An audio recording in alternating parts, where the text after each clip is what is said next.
हिमाचल में चुनावी बिगुल बज चुका है। आइए जान लेते हैं क्या कहता है हिमाचल का ताज़ा सर्वे ओपिनियन पोल।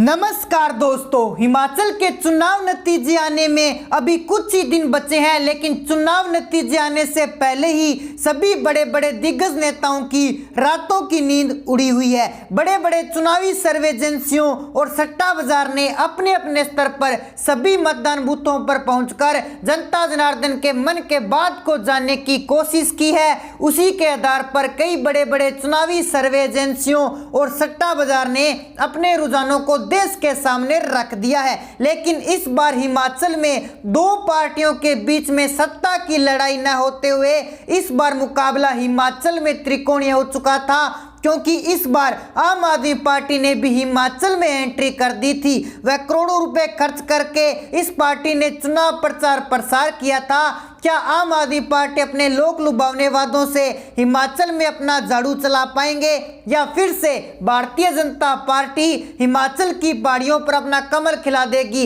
इसी बीच कांग्रेस भी जी तोड़ कोशिश करती हुई चुनाव प्रचार प्रसार में दिखाई दी है। इस पार्टी का एक मुद्दा काफी ज्यादा प्रचलित होता हुआ दिखाई दे रहा है, जो कि पुरानी अटल पेंशन योजना बहाली करने का है। इस मुद्दे से कांग्रेस पार्टी को हिमाचल के अंदर काफी ज्यादा फायदा होता हुआ दिखाई दे रहा है। लेकिन मतदान के बाद कई सर्वे एजेंसियों ने अपने अपने एग्जिट पोल देश के सामने रख दिए हैं। एग्जिट पोल में कितनी सच्चाई है और कितना झूठ, यह तो 8 दिसंबर को ही पता चलेगा। लेकिन कुछ सर्वे में यह दिखाया जा रहा है कि हिमाचल में कांग्रेस पार्टी की सरकार आने जा रही है, और कुछ सर्वे रिपोर्ट में यह बताया जा रहा है कि भारतीय जनता पार्टी फिर से हिमाचल में अपना कमल खिलाती हुई दिखाई दे रही है, और आम आदमी पार्टी का हिमाचल में पूरी तरह से सूफड़ा साफ बताया जा रहा है। एक तरफ प्रधानमंत्री नरेंद्र मोदी जी ताबड़तोड़ रैलियां और जनसभाएं हिमाचल में कर रहे थे, तो दूसरी तरफ कांग्रेस के राष्ट्रीय नेताओं ने हिमाचल विधानसभा चुनाव से दूरी बनाकर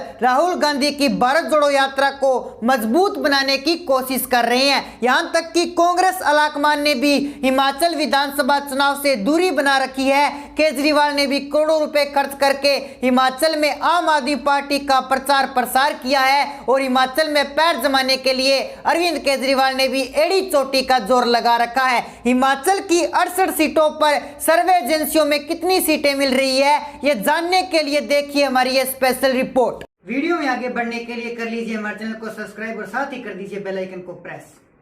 हिमाचल में चुनावी बिगुल बज चुका है। आइए जान लेते हैं क्या कहता है हिमाचल का ताज़ा सर्वे ओपिनियन पोल। हिमाचल प्रदेश के 12 जिलों की 68 विधानसभा सीटों पर आज 12 नवंबर को मतदान संपन्न हुआ। सभी 12 जिलों की जिले वाइज विधानसभा सीटों पर राष्ट्रीय सट्टा बाजार द्वारा जारी की गई स्टिक सर्वे की चर्चा करें तो शुरुआत करते हैं कांगड़ा जिले की 15 विधानसभा सीटों से। माना जाता है कि हिमाचल प्रदेश के विधानसभा चुनाव में कांगड़ा जिले की 15 सीटों पर जिस पार्टी का पलड़ा भारी रहता है, वह पार्टी हिमाचल प्रदेश की सत्ता पर कब्जा करती है। यानी कि हिमाचल की सीएम गद्दी पर बैठने का रास्ता कांगड़ा जिले से ही शुरू होता है। 2017 से कांगड़ा जिले की 15 में से 11 सीटों पर भारतीय जनता पार्टी का कब्जा रहा है, और पिछले 5 साल से बीजेपी सत्ता में काबिज है। लेकिन आज मतदान संपन्न होने के बाद राष्ट्रीय फलोदी सट्टा बाजार ने कांगड़ा जिले की एक सीट अन्य के खाते में डाल दी है। आम आदमी पार्टी का कांगड़ा में खाता खुलता हुआ नजर नहीं आ रहा है। राष्ट्रीय सट्टा बाजार की ताजा सर्वे के मुताबिक केजरीवाल कांगड़ा में 0 पर सिमट सकते हैं। वहीं भारत जोड़ो जैसे आंदोलन को जन्म देने वाले कांग्रेस को सट्टा बाजार ने कांगड़ा जिले की 7 सीटें सौंप दी है। मतदान संपन्न होने के बाद राष्ट्रीय सट्टा बाजार की ताजा सर्वे के मुताबिक कांग्रेस को 7 सीटों पर सफलता मिलने का अनुमान लगाया गया है। तो वहीं सत्ताधारी बीजेपी को राष्ट्रीय सट्टा बाजार की ताजा सर्वे के अनुसार 7 सीटों पर सफलता मिलने का अनुमान लगाया गया है। ऐसे में कांगड़ा जिले की 15 विधानसभा सीटों पर और विपक्ष के कांटे की टक्कर होने का अनुमान राष्ट्रीय सट्टा बाजार की ताजा और स्टिक सर्वे में लगाया गया है। सत्ता की चाबी मिलने वाले जिले कांगड़ा के दरवाजे पर बीजेपी और कांग्रेस दोनों ही बराबर कब्जा करते हुए राष्ट्रीय सट्टा बाजार की सर्वे में दिखाई पड़ रहे हैं। लाहौल और स्पीति जिले की एक विधानसभा सीट की ओर बढ़े तो मतदान संपन्न होने के बाद सट्टा बाजार की सर्वे ने लाहौल और स्पीति जिले की एक विधानसभा सीट की ओर बढ़े तो मतदान संपन्न होने के बाद सट्टा बाजार की सर्वे ने लाहौल और स्पीति की इस सीट पर बीजेपी का एक तरफा कब्जा होने का अनुमान लगाया है।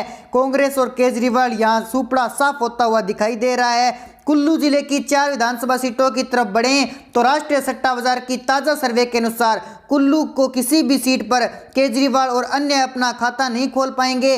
कुल्लू में आम आदमी पार्टी और अरविंद केजरीवाल का सुपड़ा साफ हो चुका है, जबकि कांग्रेस को कुल्लू जिले 2 सीटों पर सफलता हासिल होने का अनुमान सट्टा बाजार की ताज़ा सर्वे में लगाया गया है। मतदान संपन्न होने के बाद राष्ट्रीय सट्टा बाजार कुल्लू की 2 सीटें कांग्रेस के खाते में डाल रहा है, तो वहीं सत्ता पर काबिज भारतीय जनता पार्टी को राष्ट्रीय फलोदी सट्टा बाजार ने कुल्लू जिले की 2 सीटें सौंप दी है।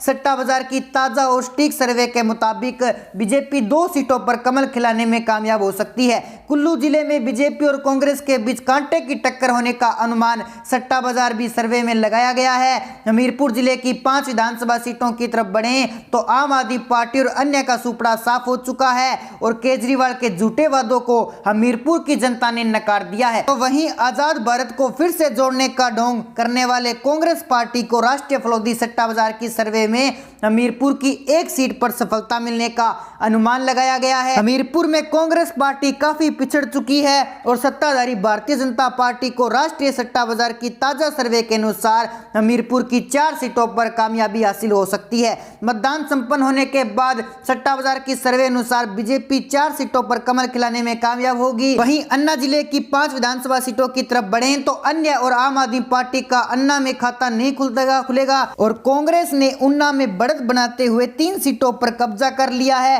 राष्ट्रीय सट्टा बाजार ने उन्ना की 3 सीटें कांग्रेस के खाते में डाल दी है। वहीं 2 सीटों पर सत्ताधारी बीजेपी कमल खिलाने में कामयाब हो सकती है। सट्टा बाजार की ताजा सर्वे के मुताबिक 2 सीटों पर बीजेपी को उन्ना में सफलता हासिल हो सकती है। अगले जिले बिलासपुर की 4 विधानसभा सीटों की तरफ बढ़े तो यहाँ भी अन्य और आम आदमी पार्टी का सुपड़ा साफ हो चुका है और केजरीवाल के झूठों वादों को नकारते हुए बिलासपुर की जनता ने आम आदमी पार्टी को ठोकर मार दी है। तो वहीं कांग्रेस का भी बिलासपुर में बुरा हाल होने वाला है। राष्ट्रीय सट्टा बाजार की ताजा और सटीक सर्वे के मुताबिक बिलासपुर में कांग्रेस का भी सुपड़ा साफ हो चुका है और सट्टा बाजार ने कांग्रेस को भी बिलासपुर में 0 सीट दी है। पर्यटन स्थल शिमला जिले की 8 विधानसभा सीटों की तरफ बढ़े तो यहाँ 1 सीट पर अन्य का कब्जा हो सकता है। राष्ट्रीय सट्टा बाजार की ताजा सर्वे के अनुसार शिमला की 1 सीट पर सीपीएम को सफलता मिल सकती है, लेकिन शिमला की जनता जनार्दन के केजरीवाल को ठुकार दिया है और 2 सीटों पर कांग्रेस को सफलता मिलने का अनुमान राष्ट्रीय सट्टा बाजार की ताजा सर्वे में लगाया गया है। सट्टा बाजार के अनुसार शिमला की 2 सीटें कांग्रेस के खाते में जाने का अनुमान है, तो वहीं राष्ट्रीय फलोदी सट्टा बाजार ने मतदान संपन्न होने के बाद बीजेपी को शिमला की 5 सीटें सौंप दी है। राष्ट्रीय सट्टा बाजार की ताजा सर्वे के मुताबिक भारतीय जनता पार्टी शिमला की 5 सीटों पर कमल खिला सकती है। चंबा जिले की 5 सीटों पर राष्ट्रीय सट्टा बाजार ने सर्वे कर अन्य और आम आदमी पार्टी को 0 सीटें सौंप दी है, तो वहीं चंबा की 1 सीट पर कांग्रेस को सफलता मिलने का अनुमान लगाया गया है। राष्ट्रीय फलोदी सट्टा बाजार की ताजा सर्वे के मुताबिक 1 सीट कांग्रेस के खाते में जा सकती है, तो वहीं सत्ताधारी बीजेपी ने चंबा में एक तरफा कब्जा करते हुए 4 सीटों पर परचम लहराया है। राष्ट्रीय सट्टा बाजार के अनुसार 4 सीटों पर बीजेपी कमल खिलाने में कामयाब हो सकती है। मंडी जिले की 10 विधानसभा सीटों की तरफ बढ़े तो मतदान संपन्न होने के बाद राष्ट्रीय सट्टा बाजार ने अपनी ताजा सर्वे में अन्य और आम आदमी पार्टी को 0 सीटें सौंप दी है, तो वहीं कांग्रेस को मंडी की सिर्फ 1 सीट पर सफलता मिलने का अनुमान सट्टा बाजार ने लगाया है। मंडी जिले की 1 सीट पर कांग्रेस की जीत हो सकती है, तो वहीं मंडी जिले की 9 विधानसभा सीटों पर भारतीय जनता पार्टी एक तरफा कब्जा कर सकती है। मतदान संपन्न होने के बाद राष्ट्रीय सट्टा बाजार की लेटेस्ट सर्वे के मुताबिक मंडी की 9 सीटों पर बीजेपी कमल खिलाने में कामयाब हो सकती है। सोलन जिले की 5 विधानसभा सीटों पर राष्ट्रीय सट्टा बाजार की ताजा सर्वे में अन्य और आम आदमी पार्टी को 0 सीटें सौंप दी है और सत्ताधारी पार्टी बीजेपी ने बढ़त बनाते हुए कांग्रेस ने सोलन जिले की 3 सीटों पर कब्जा कर लिया है। ताजा सर्वे के अनुसार कांग्रेस को 3 सीटों पर सफलता मिलने का अनुमान लगाया गया है। वहीं भारतीय जनता पार्टी सोलन जिले की 2 विधानसभा सीटों पर कमल खिलाने में कामयाब हो सकती है। सट्टा बाजार की ताजा सर्वे में सोलन भी 2 सीटें बीजेपी के खाते में डाल दी गई है। किन्नौर जिले की एकमात्र सीट पर आम आदमी पार्टी और कांग्रेस यहीं अन्य का सुपड़ा साफ हो चुका है। किन्नौर सीट पर भारतीय जनता पार्टी एक तरफा कब्जा कर सकती है। आखिरी और 12वें जिले सिरमौर की 5 विधानसभा सीटों की तरफ बढ़े तो मतदान संपन्न होने के बाद राष्ट्रीय सट्टा बाजार की ताजा और सटीक सर्वे के मुताबिक अन्य और आम आदमी पार्टी का सिरमौर में सुपड़ा साफ हो चुका है। सट्टा बाजार ने एक सीट कांग्रेस के खाते में डालते हुए सिरमौर की 4 सीटों पर बीजेपी का कब्जा होने वाला अनुमान लगाया है।